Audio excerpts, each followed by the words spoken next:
Hi friends, எனக்கு வந்து எங்கள் வீடை க்ளீன் பண்ணும்போது எனக்கு ஒரு புதையல் கிடச்சிது. அது என்ன அப்படின்னா உங்களுக்கு நான் காட்ட போகிறேன். இந்த பாக்ஸ்க்குள்ளே என்னென்ன இருக்குது உங்களுக்கு சவுண்டு கேட்கும் அப்படின்னு நினைக்கிறேன். ஸோ இந்த பாக்ஸ்க்குள்ளே என்னென்ன இருக்குது அப்படின்றத நான் காட்டுறேன். வீடியோ ஃபுல்லாக பாருங்கள், பார்த்துட்டு கமெண்ட் பண்ணுங்கள், ஓகேவா? ஸோ ஃபஸ்ட் இதை ஓப்பன் பண்ணிடலாம். சைடில் பார்த்தீங்கன்னா ஒரு சின்ன லாக் இருக்குல்ல, ஃபுல்லாக வுட்டு. இந்த பாக்ஸ் ஃபுல்லாமே வுட்டு, ஃப்ரண்டில் வந்து கிளாஸ் வச்சுருக்காங்க. ஓகே, ஓப்பன் பண்ணிட்டோம். உள்ள நிறைய இருக்குது, நான் ஒவ்வொன்றா காட்டுறேன், ஓகேவா?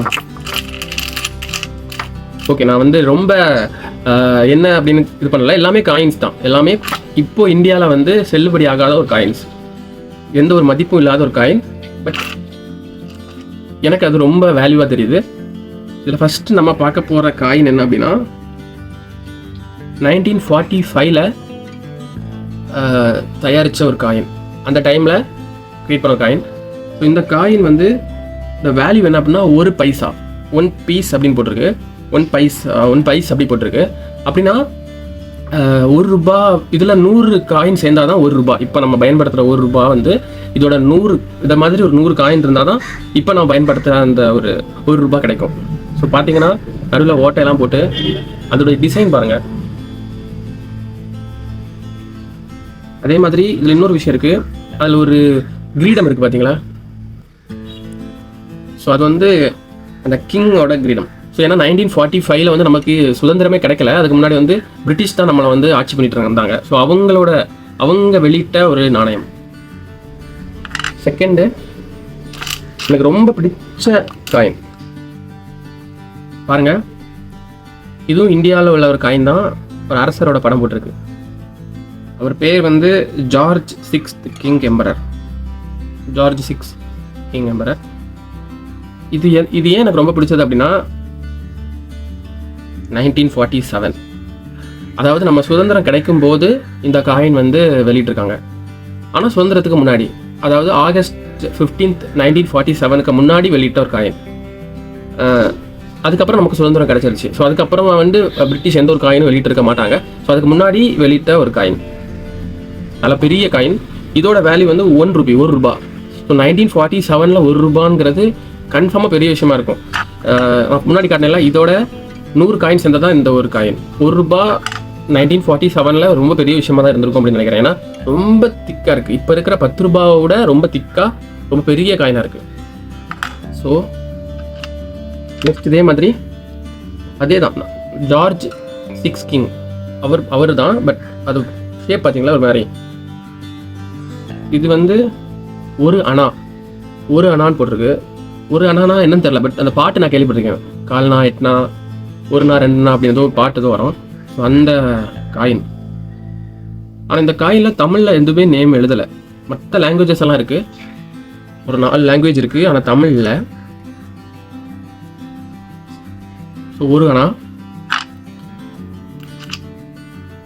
1946 உள்ள சேம் அதே கிங்கோட 1946 கொஞ்சம் டேமேஜாக இருக்குது. 1946 உள்ள காயின் எல்லாமே புலி போட்டிருக்காங்க. ஸோ புலி அந்த டைமில் ரொம்ப நமக்கு, ஸோ அதனால நேஷ்னல் அனிமலாக வச்சுருப்பாங்கன்னு நினைக்கிறேன் புலியை. இது ஒரு 1947 உள்ள ஒரு குட்டி காயின். இது வந்து குவார்ட்டர் ரூபி அப்படின்னா 1/4 ரூபா. இதுதான் நமக்கு பின்காலத்தில் 25 பைசான்னு கொண்டு வந்திருப்பாங்க. ஸோ இப்போ நம்ம பார்க்க போகிற காயின் வந்து என்கிட்ட இருக்கிறதுலையே ரொம்ப பழமையான ஒரு காயின். 1908, அதாவது ஒரு 120 வருஷத்துக்கு முன்னாடி உள்ள ஒரு காயின். அந்த காயினில் ஒரு கிங் இருக்கார். அவர் பேர் வந்து எட்வர்ட் 7 கிங் அண்ட் எம்பரர் அப்படின்னு போட்டிருக்கு. ஸோ இந்த காயினோட வேல்யூ என்னன்னா 1/4 அணா. ஒரு அணாவில் 1/4. ஒரு அண்ணானாலே நமக்கு என்னன்னு தெரியல. ஸோ அது வந்து ஒரு பைசாவோட சின்னதாக தான் இருக்கும்னு நினைக்கிறேன். ஒரு அண்ணா உங்களுக்கு தெரிஞ்சதுன்னா கமெண்ட் பண்ணுங்கள். 1/4 அணா அப்படின்னு போட்டிருக்கு. அதோட டிசைன் பாருங்கள் எவ்வளோ அழகாக டிசைன் பண்ணியிருக்காங்கன்னு. அதே மாதிரி இது வந்து ஒரு காப்பர் காயின் அப்படின்னு நினைக்கிறேன். ஏன்னா கலர் பார்த்தா அப்படி தான் இருக்குது, ப்ரௌனிஷ் கலரில் இருக்குது. காப்பர் காயினாக இருக்குன்னு தோணுது. ஸோ என்கிட்ட இருக்கிறதுலே ரொம்ப பழமையான காயின்னா இதான். 1908 நினச்சி பாருங்கள், 2008 வந்துடுச்சு. வந்து இத்தனை வருஷம் ஆயிடுச்சு. ஸோ இது வந்து அவ்வளோ பழமையான ஒரு காயின். என்கிட்ட இருக்கிறதுலேயே ரொம்ப ரேர் கலெக்ஷன் தான். ஸோ இதே மாதிரி என்கிட்ட நிறைய காயின் இருக்குது. எல்லாத்தையும் பற்றி பேச போனால் ரொம்ப நாள் ஆயிரும், ரொம்ப நேரம் ஆயிரும். அதனால நான் ஜஸ்ட் உங்களுக்கு எல்லாத்தையுமே காட்டிடுறேன். அதே மாதிரி எனக்கு ஃபாரின் காயின்ஸும் கலெக்ட் பண்ணிட்டு இருக்கேன்.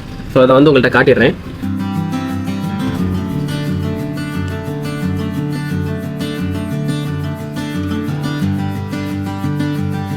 ஸோ இதுதான் நான் உங்கள்கிட்ட இப்போ காட்டின அந்த காயின்.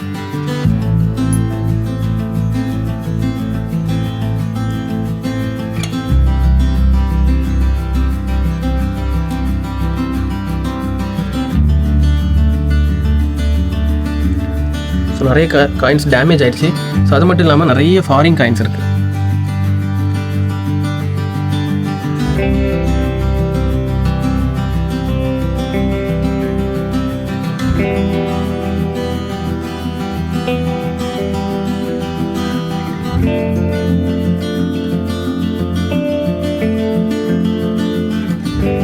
இந்த காயின் பார்த்தீங்கன்னா